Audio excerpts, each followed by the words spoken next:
Josué, 7. capítulo 7. 7. Nós somos até o 15.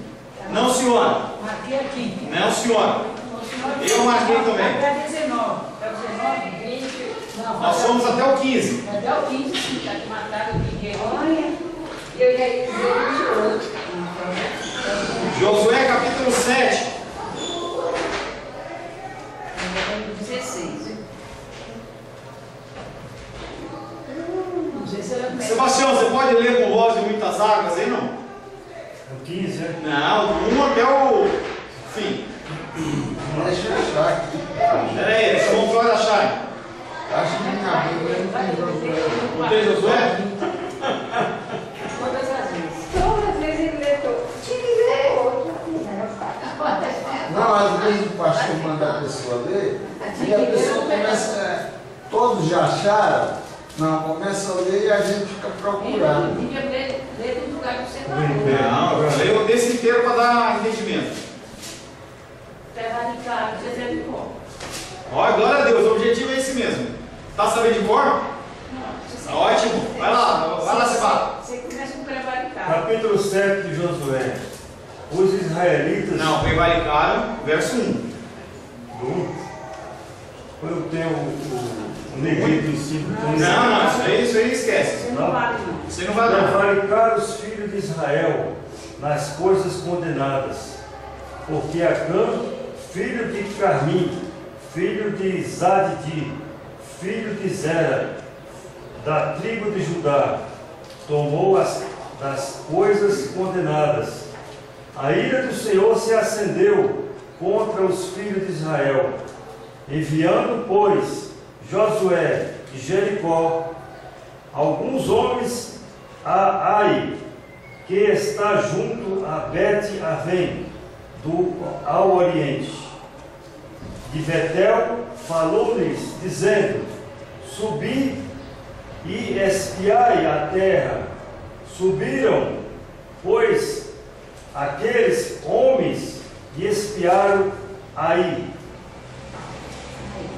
E voltaram a Josué e lhe disseram: não suba todo o povo, subam uns 2 ou 3 mil homens a ferir Ai.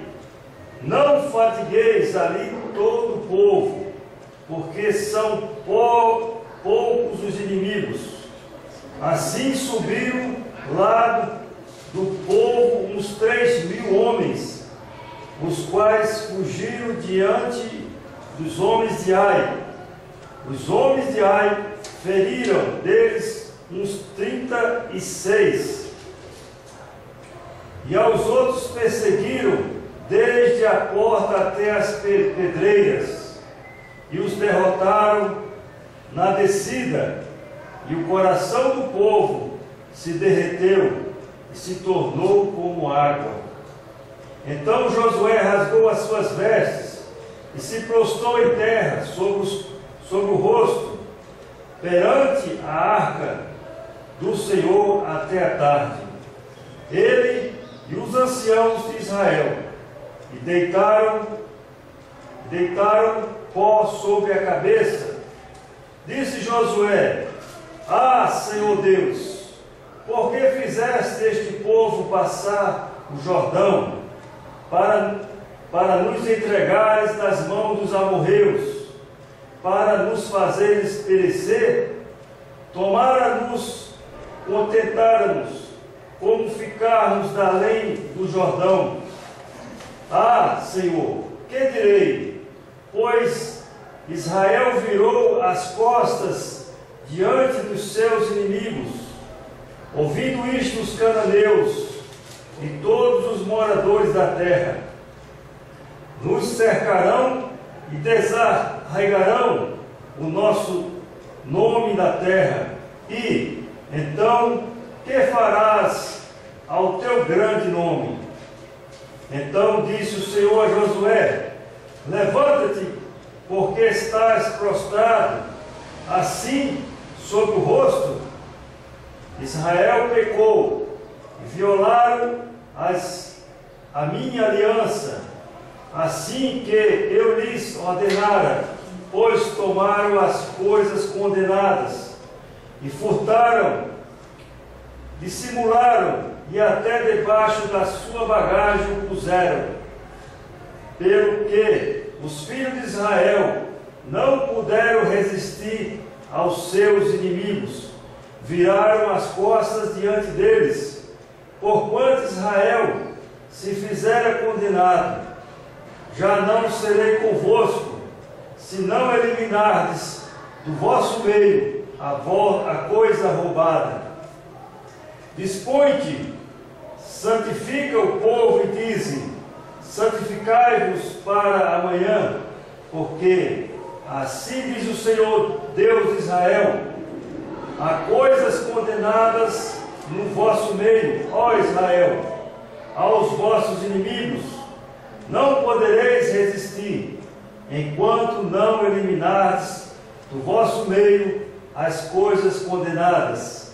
Pela manhã, pois, vos chegareis segundo as vossas tribos, e será que a tribo que o Senhor designar por sorte se chegará segundo as famílias, e a família que o Senhor designar se chegará por casas, e a casa que o Senhor designar se chegará homem por homem.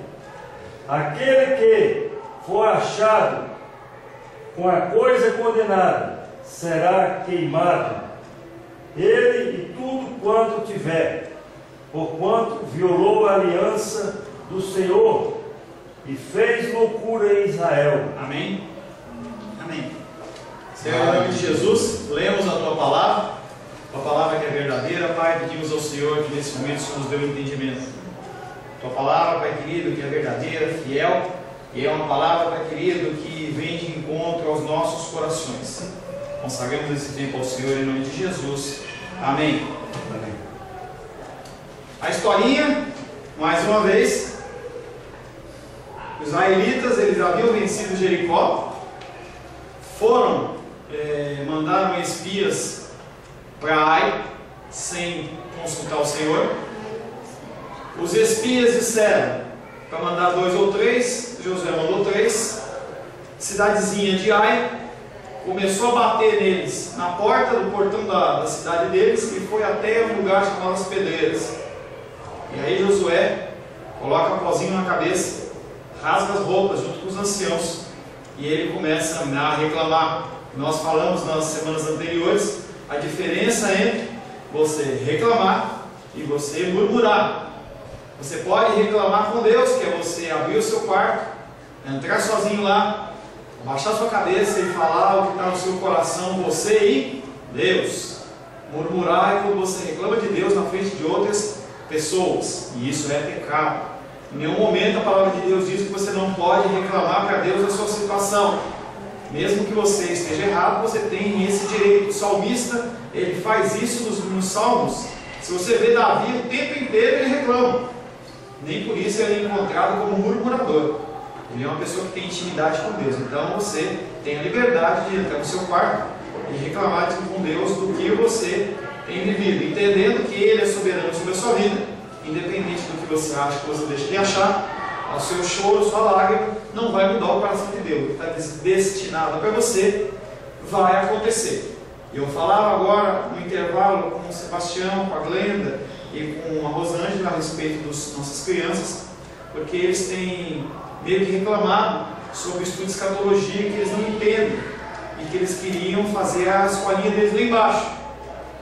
E ontem, semana que vem, teve o Sebastião, semana passada, o Sebastião sugeriu a gente colocar um vídeo para eles à noite. E aí a ideia é que eu fui orar ao Senhor, o Senhor falou comigo que o tempo deles aprenderem, o tempo é agora. Então a gente tem que mostrar para eles a importância da palavra de Deus. E eles que já acompanham o discipulado, eles que já acompanham o estudo de catecismo Westminster, eles que já acompanham todas as coisas comigo, eles também vão acompanhar esse tipo de estudo. Tá? Então, Josué, ele vai reclamar, no caso eles reclamaram comigo, e aí eu fui ao Senhor e vou dar a resposta para eles. E Josué não, Josué ele murmurou. E aí tem todo aquele contexto e Deus olha para ele e fala assim: E aí quando eu falo Deus olha, dentro daquela pergunta da Camila, Deus não apareceu em corpo para ele, uma voz audível, ou um discernimento espiritual, alguma coisa, provavelmente uma voz audível, falou para ele: ó, e aí, por que você está aí choramingando? E até então o povo de Israel não sabia que havia o pecado no meio do povo. Fica parecendo que Deus tinha abandonado. Na verdade, Deus não tinha abandonado nada. E ele fala: olha, vocês só estavam passando por isso porque vocês pecaram. Alguém foi lá e pegou coisas que não eram para vocês serem pegas. Enquanto vocês não se limparem, vocês vão continuar apanhando dos seus inimigos. E a aliança que eu tinha com vocês, ela não vale. Porque a aliança que eu tenho com vocês é: enquanto vocês seguirem os meus mandamentos, eu vou fazer minha parte. Enquanto vocês não seguirem os meus mandamentos, eu não vou fazer a minha parte. Entendeu? Então, dentro desse contexto aí. E aí nós entramos no verso 16, que é o estudo a partir dessa semana. E aí o Senhor, Ele usa uma forma para revelar quem era o que cometeu o pecado. E aí você pode me perguntar: por que Deus já não falou na lata? É Acã. Será que ele não sabia? Com certeza ele sabia. Mas aí nós vamos ver qual é o intuito de, no começo, no verso 1, ele começar a falar sobre toda uma linhagem, e agora ele volta falando em linhagem. Verso 16, 17 e 18. Então Josué se levantou de madrugada, como Deus assim ordenou, e fez chegar Israel. Chamou todo mundo, eram mais ou menos 4 milhões de pessoas. Levantou o povo não ficou com sono, não tinha esse negócio de chegar atrasado, nada. Estava tudo na presença do Senhor, os 4 milhões de pessoas lá. Então Josué se levantou de madrugada e fez chegar a Israel, segundo as suas tribos. Quantas tribos eram? 12.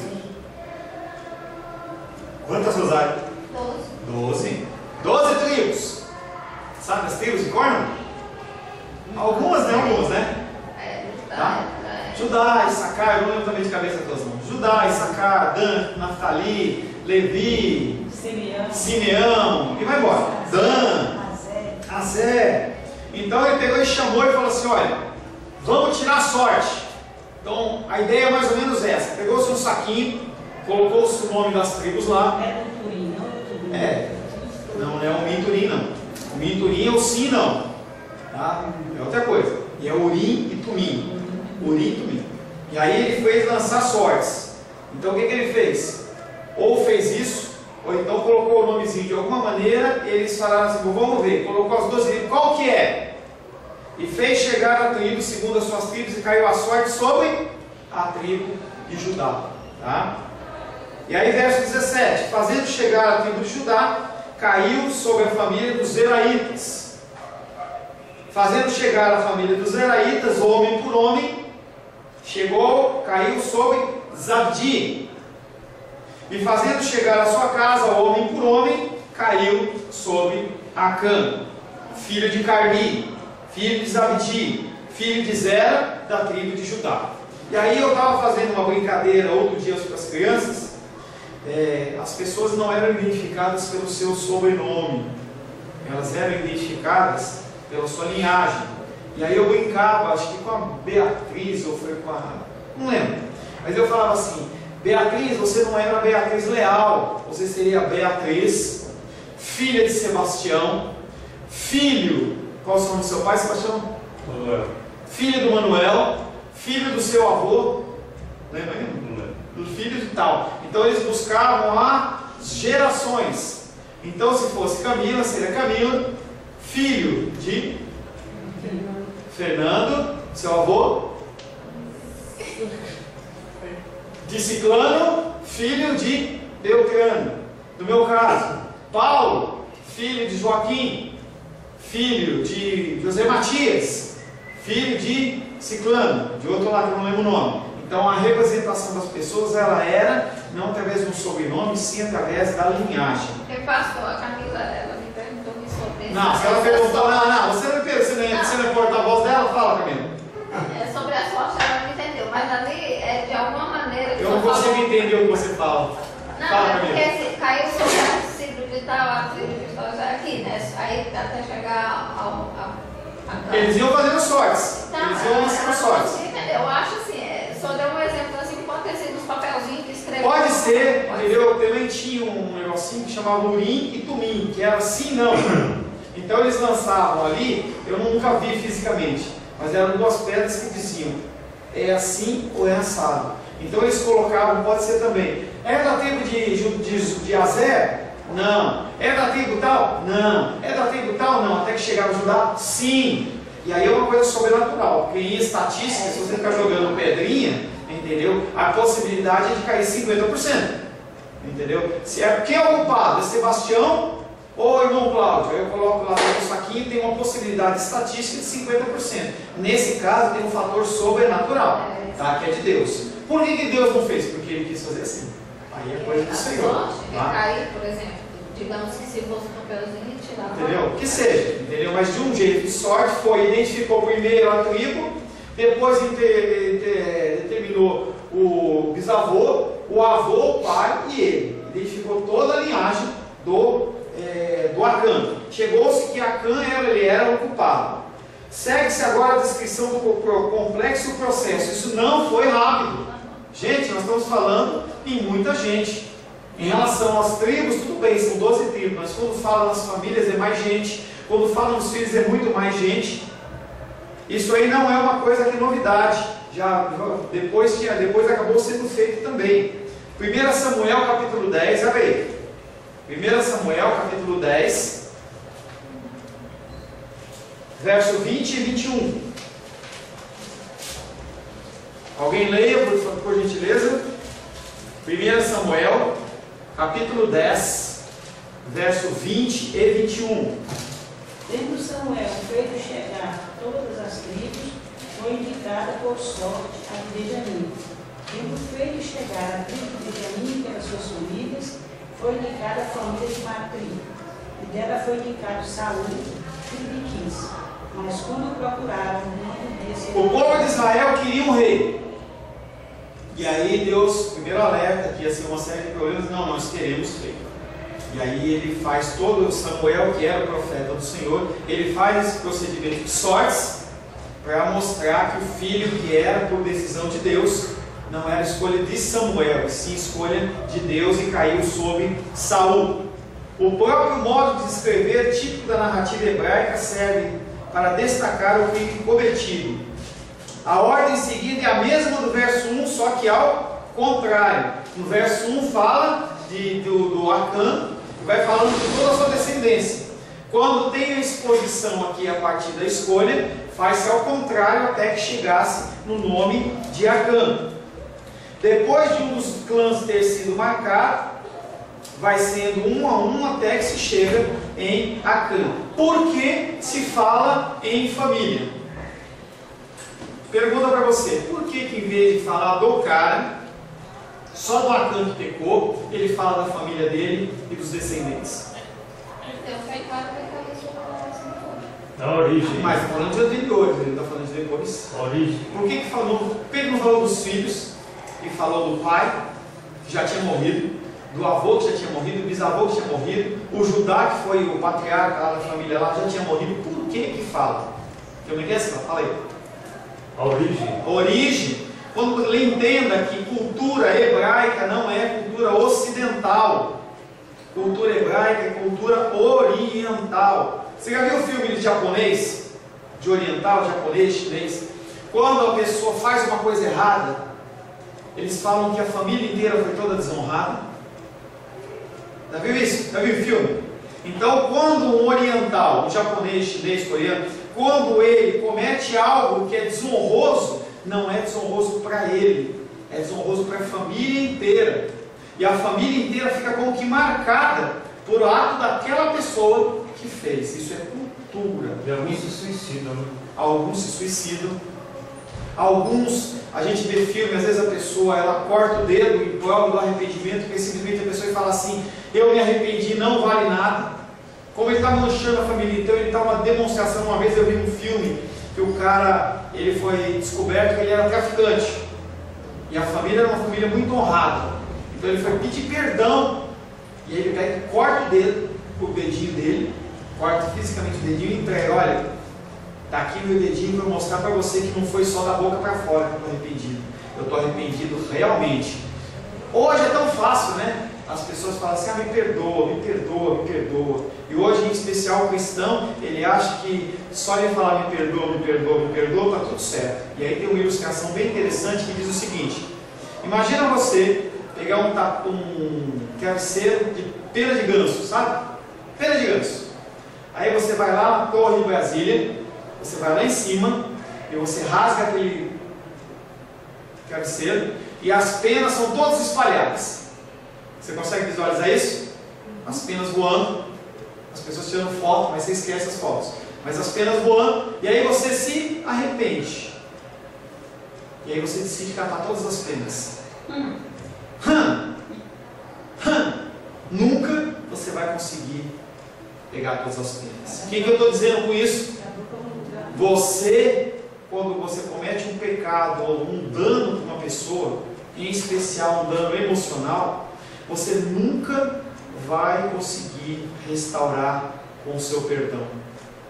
Então, antes de você cometer o seu erro, você pense muito bem antes de fazer, antes de magoar alguém, antes de entristecer alguém, antes de lesar alguém, porque o teu perdão, ele é válido e nós temos que realmente pedir perdão porque nós somos pecadores, mas entenda que aquela pessoa ela vai ficar marcada talvez a vida inteira. Se ela não tiver um coração perdoador, ela pode ficar a vida inteira com aquela marca. O único que pode curar é o Espírito Santo, se a pessoa for uma pessoa cristã. Se a pessoa não for aquela pessoa cristã, ela vai ficar a vida inteira. E aí eu tenho um exemplo de pessoas, que eu não vou citar o nome, que a pessoa olha e fala assim: naquela época, 10, 20, 30 anos atrás, você falou tal coisa para mim, no dia tal hora, estava chovendo, e a pessoa tem aquela amargura no coração. E quem gerou fui eu e foi você.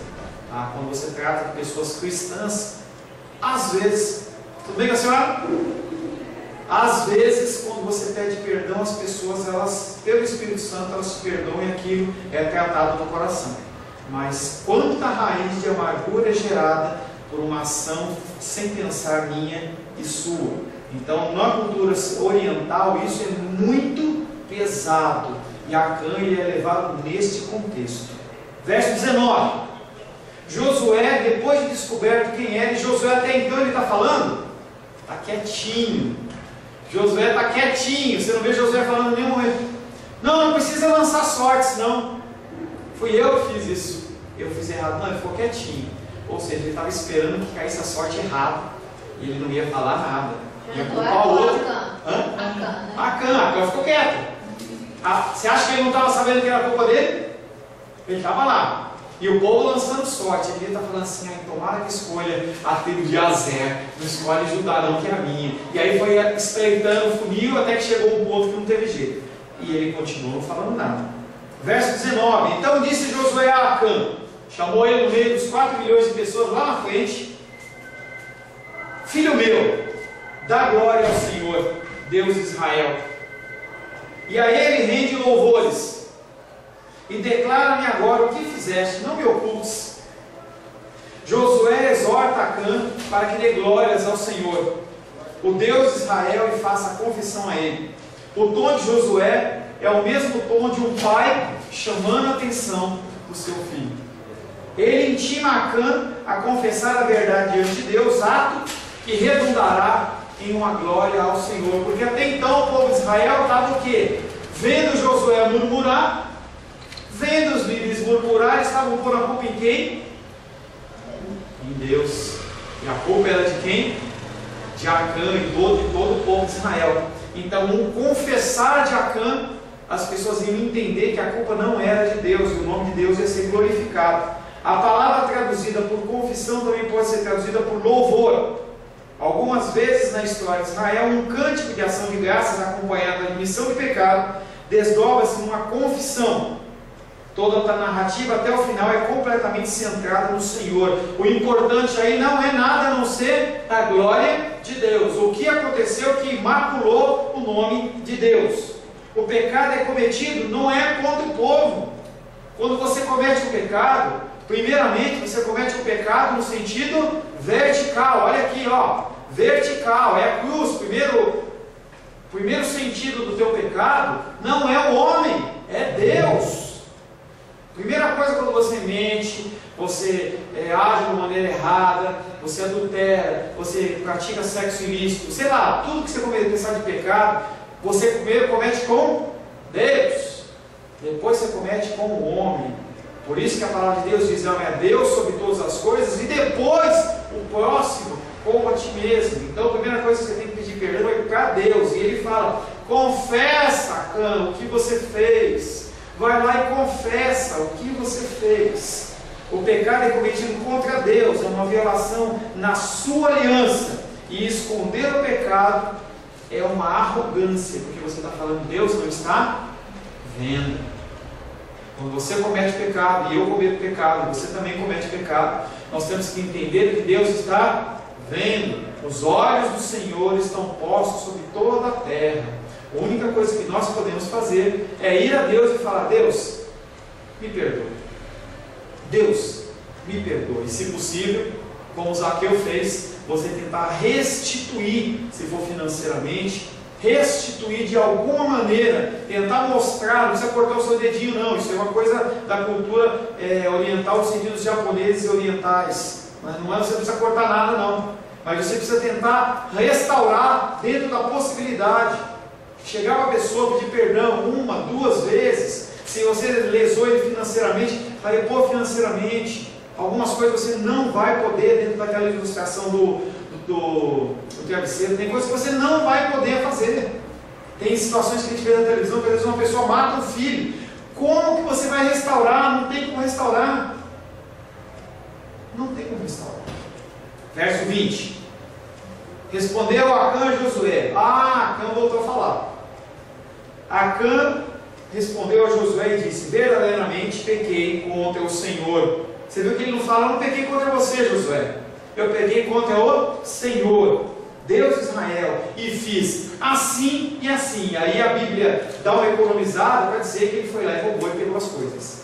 Verso 21, a explicação: quando vi entre os despojos, e aí naquela invasão de Jericó, todo mundo sendo morto, tudo sendo destruído, ele olhou no cantinho. Quando vi entre os despojos uma boa capa babilônica, uma roupa hoje da M-Office, Hugo Boss, entendeu? Ele viu lá jogadinho no canto, novinho, e 200 ciclos de prata, e uma barra de ouro de 50 ciclos. Eu cobicei. Eu falei assim: eu vou deixar aí, vai pegar fogo, vamos jogar fora, ninguém vai ver, deixa eu pegar para mim. Cobicei-os e tomei. Eis que estão escondidos na terra, no meio da minha tenda, e a prata por baixo. Aí você vê que foi todo armado por Josué, por Acã. Ele não fez uma coisa, ele foi lá, olhou, cobiçou, pegou, levou para a casa dele escondido, enterrou, colocou debaixo das coisas da tenda. Será que ninguém viu? Será que a esposa dele não viu? Será que os filhos dele não viram? Mas ninguém falou nada. Acã, que por alguma razão ignorada permaneceu calado durante todo o processo de sortes, agora ele confessa. Ele admite que ele é o ofensor e que a sua ofensa não foi contra o homem, mas a sua ofensa foi contra o próprio Deus. A confissão de Acã revela a consciência do pecado, diferente dos povos vizinhos de Israel. No Egito, por exemplo, o pecado era visto como uma evidência de ignorância. Eu pequei porque eu não sabia. E a gente não olha quando a gente fala, quando a gente comete um pecado, comete um erro, foi sem querer, é uma brincadeira, eu não sabia o que eu estava fazendo. Não é isso que a gente fala? Então isso é um conceito que o povo fazia. Quando a gente faz isso, a gente não está admitindo o que nós fizemos de errado. Na verdade, nós já temos falado que aquilo que você faz de errado, você fez porque você quis. Não tem isso de fazer sem querer. Você faz porque você quer. Quando você rouba, quando você mente, quando você defrauda, quando você comete os seus erros e falhas, você faz porque você quis. Exceto o irmão Cláudio, que estava lá no relógio dele e não acertou o relógio do João Pessoa. A pessoa que não veio hoje na dominical ou não veio na igreja, ele não veio porque ele não quis. Tá? Ou teve algum infortúnio, alguma doença, mas a grande maioria não veio porque não quis. Não estava com sono, estava cansado, foi fazer uma outra coisa, foi fazer isso, fazer aquilo. E aí você olha, o Deus que você diz como Senhor, e eu volto a falar, você não me honra vindo à escola dominical, não me honra vindo à igreja à noite, mas você honra ao Senhor, porque o culto não é ao Paulo, não tem nenhuma estátua minha aqui, o culto é a Deus. E aí você olha e fala assim, hoje eu não vou, hoje eu estou cansado, hoje eu tenho que lavar roupa, hoje eu tenho que fazer uma série de coisas. E aí o Rei dos Reis, Senhor dos Senhores, que deveria estar sendo honrado por você, ele não o é. E aí você vai falar assim, eu não sabia que não estava fazendo isso. Você sabia, você não fez porque você não quis. Parece pesado, mas é bem assim. As atitudes de Acã foram inspiradas pelo desejo causado pelas coisas que ele encontrou. E aí ele encontra, a primeira coisa, essa capa. Era uma capa muito cara. Ela era fabricada em Sinar, na Babilônia. E aí eu peguei 200 ciclos de prata e eu vi quanto que vale isso nos dias de hoje. 200 ciclos de prata equivalem a 2,3 kg de prata. Então ele pegou uma barrinha de 2,3 kg de prata. E o valor dela, dia de hoje, custa R$2.375. Parece que não é muito.